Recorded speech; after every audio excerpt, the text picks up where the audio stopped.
Welcome everyone to Male Fuzz TV. I am Peter, that is Tara. We talk about TV shows here. The year is 2022 and the name of the show is Babylon 5.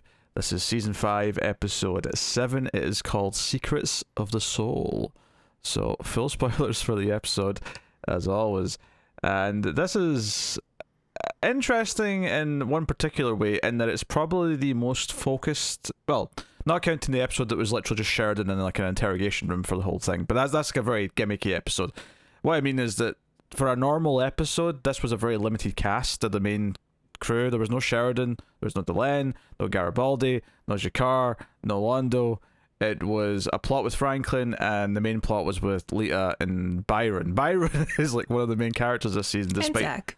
And Zach, sorry, it's and Zach. Despite not being in the opening titles like everyone else is, he's getting a fair share of screen time. This episode is hot. we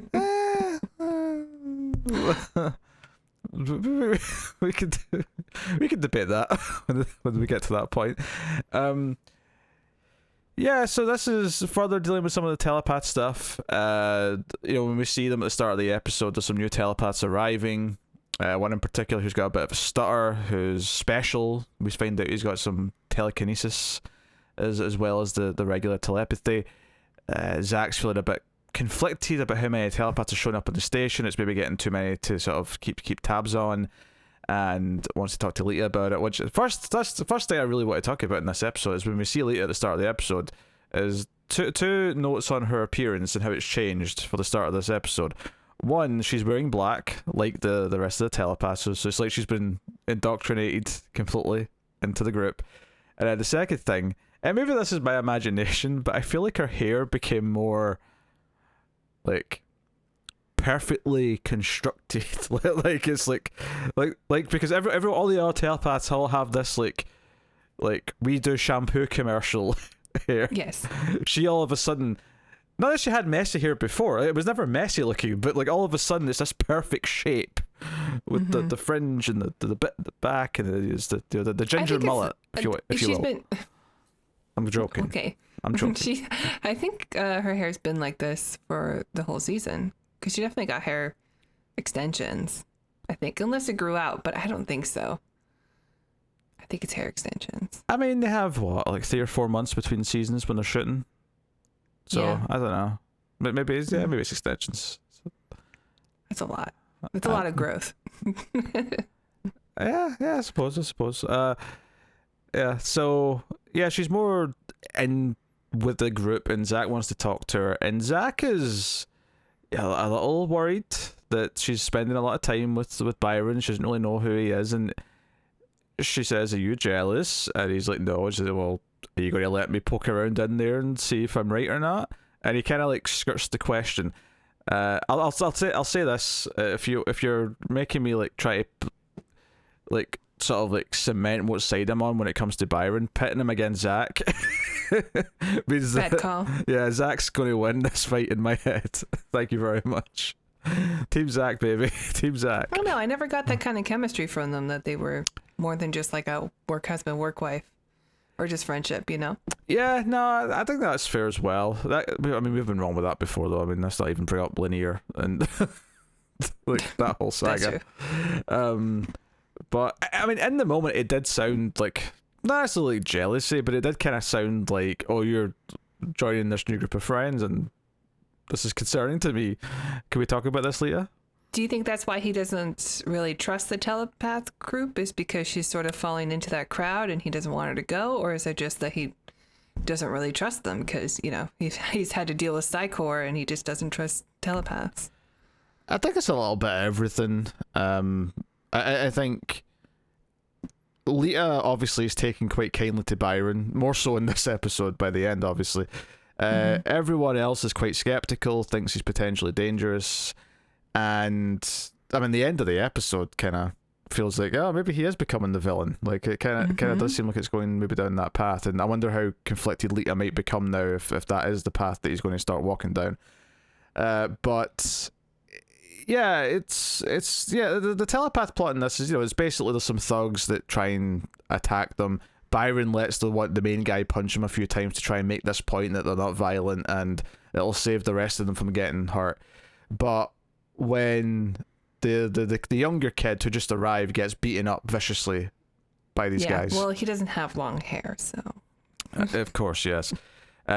He's able to get, like, hit one of them with his telekinesis with like there's a pole or a rod or something that he hits them with, but that just makes them beat him up more. He ends up in the med bay. He's really injured, and because the telepaths all gang up in one of the members of this like group of humans that attacked him and make him like think he's on fire, so he's like just screaming like, "Ah, help me!" Byron's the one who shows up and stops him from doing it. He's like, "No, this is like evil. Stop this. We're better than this." But then immediately Zach and the security force show up. They blame Byron. They arrest him. And whilst Byron's not there to kind of keep the rest of the telepaths in line, they go and murder the main sort of guy who attacked the younger kid. So they end up dead. And when Byron's eventually released and it's proven that he wasn't doing anything wrong, Byron's like, "Look, you keeping me here is what led to a dead body.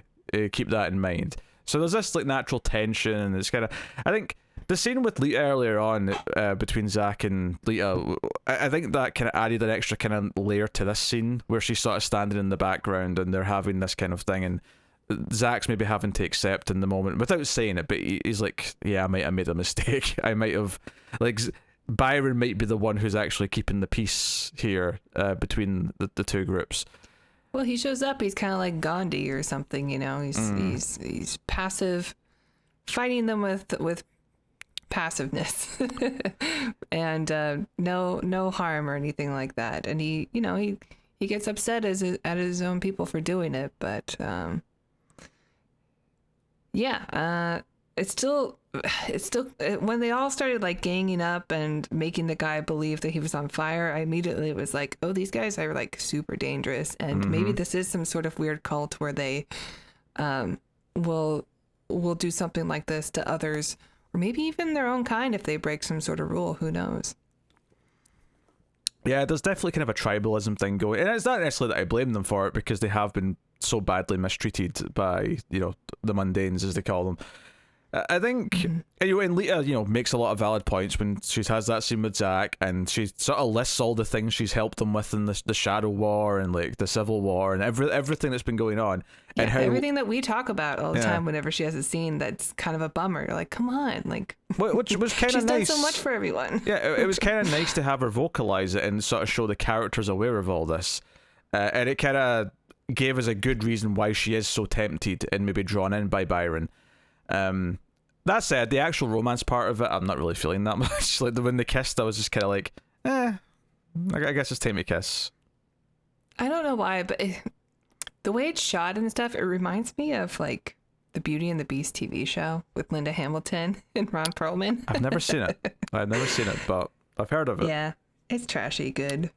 Yeah, it's like, I think, like, I wasn't in love with this episode. Like, it's not a bad episode per se. I like this episode, actually. But I am really starting to feel now that we're in episode 7, and it does kind of feel like the stakes of this season are very, very small compared to the previous few seasons. Like, it does kind of feel like we're in kind of the leftovers, and not the TV show, The Leftovers. I mean, just the leftovers of what's left to do in the show. And I think the fact that there were so many of the main characters missing, and it's not that I don't think that you can have a plot with Lita and a plot with Franklin and have that be the episode, because I think you could. Like, I don't think there's anything wrong with that. But this episode did kind of feel like it was missing something bigger to make it feel a bit more important. Now, that's not to say that there's nothing in it I liked, or that there wasn't some interesting stuff at the end. But a lot of this stuff, I'm saving everything like sex scene and after the sex scene separately, because I think that's worth talking about in its own chapter. Yeah, sure. But we do a whole episode on it. a whole episode. Do a second review just Let's on break this down. The last 5 minutes. Okay. Yeah. So it's like that. You know, it's I think it's part of the romance that I'm not feeling. It's part of the dodgy acting from the thugs that attack the telepaths. Yeah, but that's par for the course, you know. Yeah, so some of Byron's cheesy stuff is, you know, but both when he's talking to like the thugs, but also when he's talking to Lita, like right before they have sex, and she's like, "This is the first time I've been with someone since the Vorlons changed me. Like once we, you know, break down our boundaries, you know, mentally with each other, Hey, like we're saving this conversation for the next episode. shut up," right? So it's like, you know, like I don't know what's going to happen. It might burn you, and Byron goes, "Then let me burn." Hot. Not hot, stupid. Do you know what the sex scene reminded me of? It reminded me of The Room. It reminded me of Tommy Wiseau and Lisa. Oh no, they definitely had their parts lined up. It was when the camera shot went to, like, you know, like on the other side of the curtain, which, by the way, it was like that scene became so unintentionally hilarious to me that all the other telepaths mentally knew they were having sex and all started like. Well, that's the thing with, I mean, that's what we learned from Talia, right? Sorry to bring up her name. I know it's going to screw you up now, but... No. What screwed me? No. What screwed me up was you using the wrong name. You're using the right name here to talk about the right character. That's fine. Yes. So we know about her, like, you know, from her talking about her love affair with Ascension guy, Ironheart. That, you know, telepathic sex is not like regular sex. Like, it's very, very intense. And Lita is, like, far beyond her telepathic abilities than Byron and other people, the other telepaths. So who knows, like, in the heat of the moment, what might happen. She definitely is thinking about some pretty weird stuff while she's, like, doing it.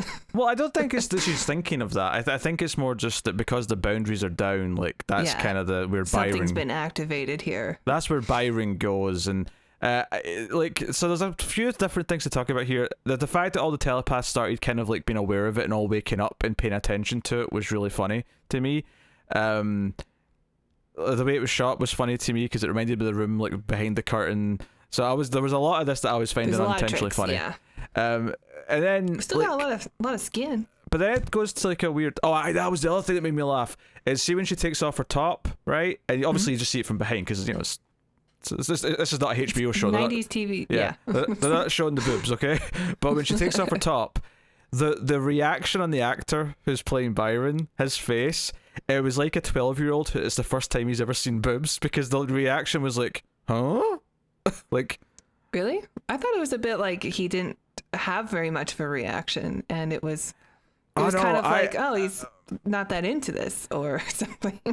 No, I got it as like, oh, what are these majestic things? Like, no, I definitely didn't get that. No, I got. I watched the scene twice. All right. I'll bet you did. Yes. No, I got like a really sort of weird juvenile, not a juvenile in that he's immature, but like juvenile and like a, oh, this is the first time someone's taking a top off in front of him, and the way, I don't know, it was very silly. This is not Byron's first time. This is how he gets women into his cult. This is the first time that someone's done it willingly.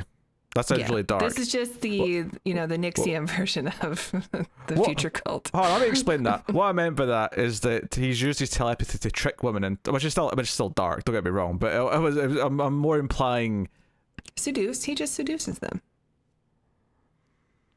He's like a vampire. He's got to lure his prey in. That's just mental sexual assault rather than physical sexual assault. Well, we'll see where it goes. I mean, it was definitely consensual. No, this was definitely consensual, but stop defending Byron. Why are you defending Byron so much? I don't think he's a bad character. I'm getting to bad. I'm like, these last two episodes are putting me. No, we've had bad characters. Byron is not a bad character, and he's the way it sets up at the end where he gets like super mad and vengeful, where hold on, we're going to war. Well, hold on a sec. We have to explain what gets him to that point. We haven't talked about what he sees yet, but I don't know, like Byron's stuff, like I was fine with them when I thought he was like just this background character, and the more he's becoming the central focus of everything, and he has been the central focus of the last couple episodes. He's the most interesting part of this show so far, of like this season, I mean. I was going to say, what the hell are you talking about? No, of this season, like his stuff has been the most interesting part. Well, yeah, because there's nothing else instead of it. But the more it's becoming the main focus, the more I'm feeling like, oh, this doesn't feel deserving of being the main focus. Even at the end? I mean, crazy. No, the end does bring potential stuff coming forward, but it also, look, anyway, he sees in Lita's mind her in the tank, and it's like, okay, this is the Vorlons improving her telepathy, and then the camera goes over. I actually misread this at first, because the way it goes over to the other tank and there's like a little like baby in it, I thought, did they clone Lita? Is there more than one Lita? Now that's not what's happening. It's got a weird skull. Yeah, that's not what's happening though. But I was getting like Alien Resurrection cloning vibes from this because of the way it like panned over to the other tank. All this was really showing is that there was a moment where I thought, did they just make a baby? Okay. Because of this, yeah, like species style, yeah, like instantly. No. Yeah. No, so all it's really showing is that, because then you see more tanks and you see like, just rows and rows of tanks with life forms in it, and this is basically just Byron learning what we already knew, but what our main characters already knew, is that the Vorlons actually are the ones responsible for creating telepaths in all of the known races. This is not a natural thing that happened with evolution. This was something that was genetically engineered into them. And I was like, okay, you know what? This whole sex scene went from kind of bad to laughably bad to then this like big revelation for Byron and his cronies, who have now learned that it's not this spiritual thing, like that they are this new race that is formed out of humans, and they still want to be on their own, they still want all these things, but he's like actively angry because he's just learned that they're this unnatural thing that was created as a tool. So now he's like even more determined. We need to have our own place. We're going to talk to the Alliance. We're going to convince them of our cause, that they should give us our own home. And Lita's like, okay, that's great and all, but we'll have to say no. And he's like, then we'll make it so they don't have a choice. And that's the dark, they might go to war. This might be the telepath human war that we've been building to. And immediately Lita is like, oh no, I may have made a huge mistake, because that sounded very villainous what he just said. Yeah, because Leah's sleeping with the enemy. Earlier in the episode, she is absolutely right about how little she's gotten in return for everything she's done to help everyone over the course of the last few seasons.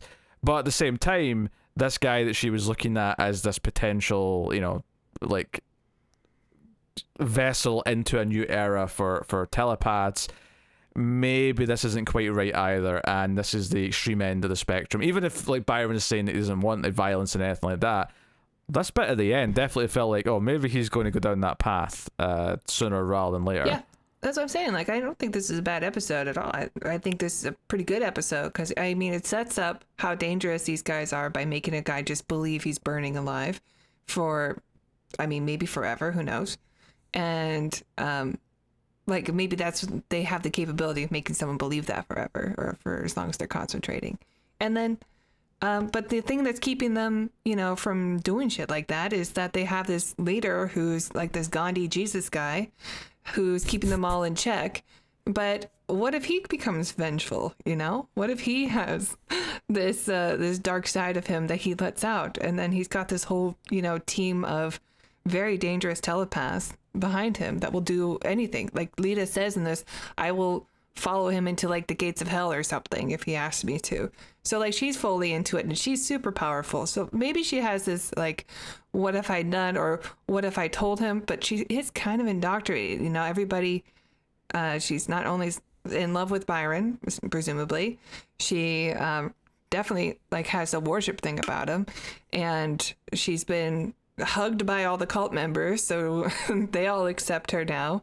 She's wearing the clothes, she's got the long hair, like she's in, and she's super powerful. Well, yeah, so that's like having Jean Grey on your side, Yeah, but this might all be moot though after the ending, because her reaction to what Byron's saying is not, oh, this sounds great, I still support him fully. And maybe she still support him for a bit and try and talk him out of it, and that'll be kind of a push and pull thing for a little bit. But I suspect she'll be in, because I think that's why they set up the whole her being really upset about how she was treated by by the mundanes. Well, no, I for think all she's the going to be wars. conflicted for a bit, but I still think this question of she might still ultimately help the other characters or look for a peaceful option or look for something else. Like, that's the way this ending read to me is that Lita's our character who is maybe in too deep with these other characters now and is perhaps going to be the bridge between them when the time comes, but like I don't necessarily think she's just now like that's her completely brainwashed by Byron and that she's never going to break out of that now. Well, no, I don't think that either. But I think that she's in. So, like, if he wants to have her on his side, he'll be able to talk her into it. I think this episode clearly sets that up. And I think that, we've been speculating that the reason these telepaths are here are to help them against Psycor. But what if they're also going to be against the mundanes and team up with Psycor now? I think that's super dangerous. Yeah. Yeah, I guess. You're not into it?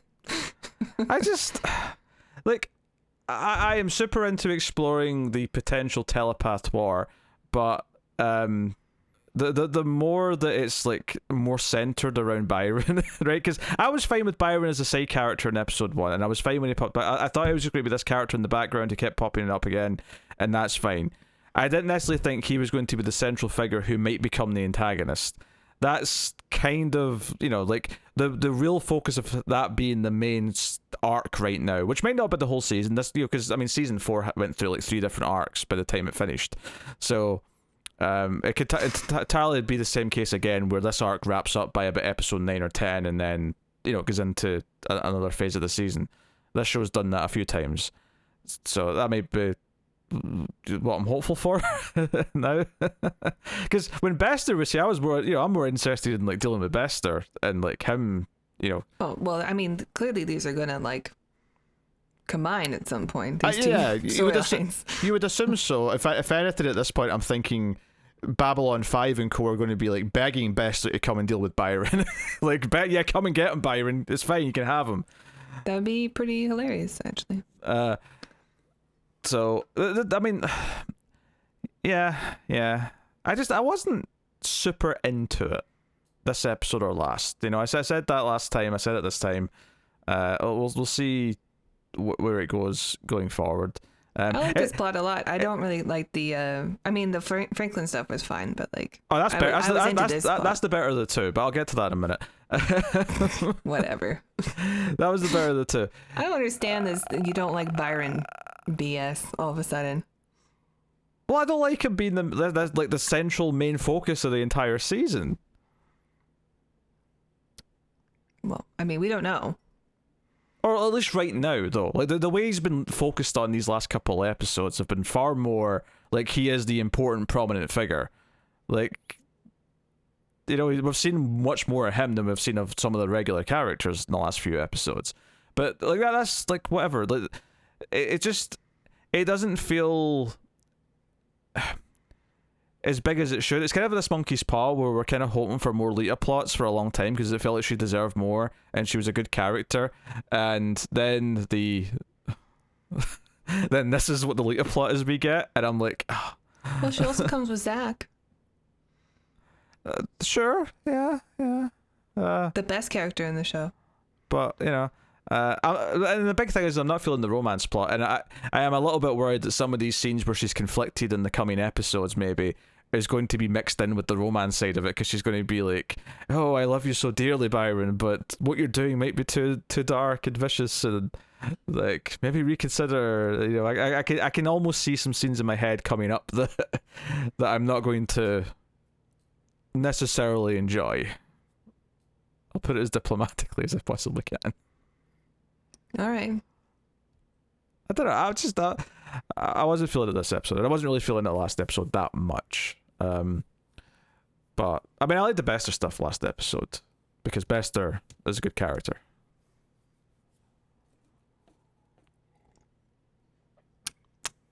This Franklin B plot, it's not earth shattering by any means, but there's some interesting ideas in there that I think from a mythological point of view for the show, I think is a little bit more interesting, and I do appreciate how it kind of relates to the telepath plot. So we know he's set up this new thing where he's going to be investigating the various different races that are in the Alliance and looking into how they transmit viruses and bacteria and things like that. To sort of encounter or predict and possibly prevent any, cross-species contaminations or anything that they have to be aware of. So one of the species, though, is very secretive about their biology and don't want to hand over anything. But they're going to do it, right? You sort of talked them into it, even though the attaché character's like very, very like angry about it and keeps asking questions like, will you accept being shot in the head rather than giving up our secrets with this Doctor Confidentiality nonsense? And Franklin's like, yes, I would rather die than give up your secrets. But it all builds up to the sort of what they're hiding, which is on their planet. It's kind of like if Neanderthals didn't die out on Earth, where humans and Neanderthals both evolved and coexisted until they were both intelligent and had civilizations and thrived. But there was like a natural separation, and more this side that still exists. At first, forbid the cross, marriages between the two sides, and then eventually just outright outlawed it, and then started killing them off, and then eventually murdered committed genocide. And this was like centuries and centuries ago now.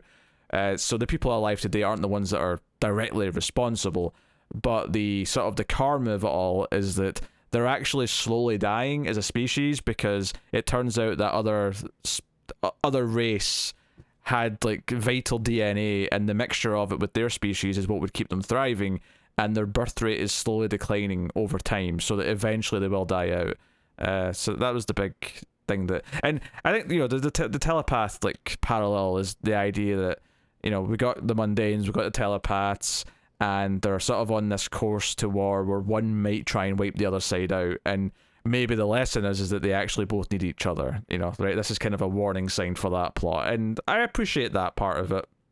Mm-hmm. I think conceptually the idea that two sentient, similar enough but slightly different species of smart life evolving in the same planet is an interesting idea, because typically when you find any alien planet in a sci-fi show, it's like Earth, where there's one dominant intelligent life form, and then there's a bunch of other animals that are like wildlife or pets or whatever, and that's just how it tends to play out. But you didn't like this that much? I mean, it was okay. I just didn't see it going anywhere. It was just more stuff for Franklin to do. But you're right, it does tie into the telepath plot that I didn't think of. I was sort of thinking of just like the way that humans sort of eliminate species, thinking, well, we just want this land, or we want, so whatever. If they die out, it's not our fault. But like, things work holistically, and sometimes you don't know the effect that a species, like a certain type of insect or mammal or bird or whatever, has on the environment, and all of a sudden you start losing ecosystems, and it affects climate change, so stuff like that. Yeah. I think what I said, though, is probably what they were going for, though. Yeah, probably. But I like that message, too. Oh, sure. Yeah. I have no problem with the message. No, it's just, I think I appreciate that it was thematically adding to the main plot. The concept was interesting. The only thing I didn't like about it is like they sort of tried to build a little bit of extra drama and tension out of it by having like one of them hold a gun up to Franklin and like sort of hold him hostage for like a minute. But it didn't really matter. It didn't really like amount to anything, like him being held hostage. It just kind of felt like, oh, this needs some more space to it, this plot, so let's have one of them feel a bit more threatening. But it really didn't. I did enjoy the Zoidberg alien vomiting on the window. That was a good moment. Yeah, the carrion species at the start, he's trying to get it to drink something to so he can like study their digestion system and how they fight off like different types of bacteria, because they eat like tons of dead species. The only thing they can't eat sea life, they can't eat fish from other planets, but they can eat any type of mammal from any planet. Mm-hmm. So he's like, okay, you must have some natural defenses that take care of like things your body wouldn't be expecting from random new species. So let's have a gander. And it throws up all over the window. Yeah, it goes full exorcist and throws up a bunch of pea soup on the window. It's very green. No, I like the subplot well enough. You know, and I do appreciate that Zach's getting like a bit more. You know, he's like a proper supporting character in one of the plots. You know, it's really interesting that of the main cast, the main plot is Lita and Zach, and the B plot is Franklin. It's a very interesting dynamic for an episode, and I do think that can work perfectly well. I think it's just a lot of the romance stuff with Byron and kind of him becoming this much of a central focus is kind of holding it back a bit for me. So I wasn't super in love with the episode. Well, we'll see where it goes. Yeah, I mean, yeah, but it's just one of those things where obviously season 5 is, you know, the fan base did seem pretty muted on it. You know, maybe divisive is a better word, but it's kind of funny like watching it and you're kind of wondering, okay, so is it going to be this thing where it's just like really bad from the start, or is it going to be this slow realization that it's just not going to hit the heights of what came before? And I feel like these last couple of episodes, I've kind of had that like feeling starting to sneak in a little bit. Oh, that's my favorite episode of the season so far, is the two maintenance guys. Mm-hmm. I really liked that episode. Yeah, I was into that. But yeah, there you go. That's Secrets of the Soul. You can let us know what you thought of this episode in the comments below. Like, subscribe, ding the bell for notifications, all that stuff. You can get us on the Twitters at mailed_fuzz for channel updates. And of course, you can support the show by hitting the super thanks button below the video. Or of course, you can go somewhere else, can't you, Tara? That's right, Peter. If you guys enjoy our reviews, please check out our Patreon page. It's patreon.com/mildfuzztv, where you can get bonus content from us, and you can get stuff ahead of schedule for a small donation. Starts at $3, and you get more for $5 and $10. Thank you. I liked it. That was a very safe way of describing the tiers. Very good. Well, you changed them, so I'll learn it one day. Yes. But there you go. That's this week's Babylon 5. So yeah, we'll see you next week for the next episode. And thank you once again for watching and listening. We always appreciate it. Keep watching Babylon 5. Just don't give away the homeworld.